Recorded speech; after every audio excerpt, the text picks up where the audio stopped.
ফল খাওয়ার উপকার সবাই জানে, তবে কিছু নিয়ম মেনে ফল খেলে তবেই সুফল মিলবে। অনেকেই জানেন না কোন ফলের সঙ্গে কোন ফল বা খাবার একসঙ্গে খাওয়া যায় না।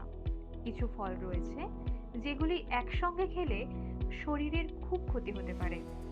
আজকে এই নিয়েই আলোচনা করা হবে। সাইট্রাস বা বেশি টকযুক্ত ফলের সঙ্গে মিষ্টি ফল না খাওয়াই উচিত।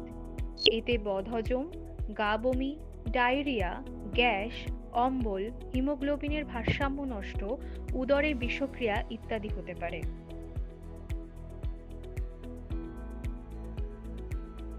পেঁপে এবং লেবু একসঙ্গে খেলে হজমের সমস্যা হয়, অ্যাসিড রিফ্লাক্স হতে পারে, রক্তে হিমোগ্লোবিনের সমস্যা সহ রক্ত স্বল্পতা দেখা দেয়। শিশুদের জন্য খুব ক্ষতিকারক। কমলা লেবু এবং আপেল। কমলা লেবু অ্যাসিডিক ও আপেল সেমি অ্যাসিডিক ফল, তাই দুটি একসঙ্গে খাওয়া গেলেও একটা খাওয়ার কিছুক্ষণ পরে অন্যটি খেতে হবে।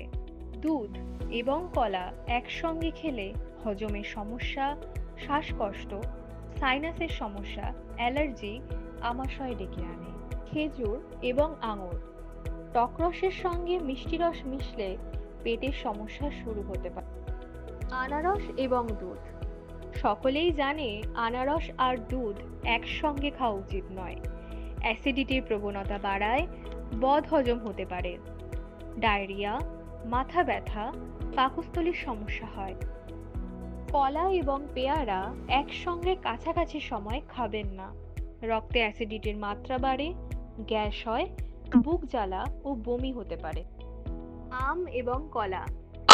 আমের মিষ্টি রসের সঙ্গে কলা খেলে শরীরে সুগারের মাত্রা বাড়তে পারে, ওজন বৃদ্ধি পায়, তাই যে কোনো একটা খাওয়া দরকার। লেবু এবং গাজর একসঙ্গে খেলে শরীরে বিষক্রিয়া ঘটে, হজমে সমস্যা হয়। কাঁঠাল এবং পেঁপে। কাঁঠালের সঙ্গে পেঁপের এনজাইম শরীরে একসঙ্গে মিশলে উল্টো প্রতিক্রিয়া হয়। বিশেষজ্ঞের মতে সকালে ও দুপুরে খাওয়ার 2 ঘন্টার পর ফল খেলে উপকার মেলে।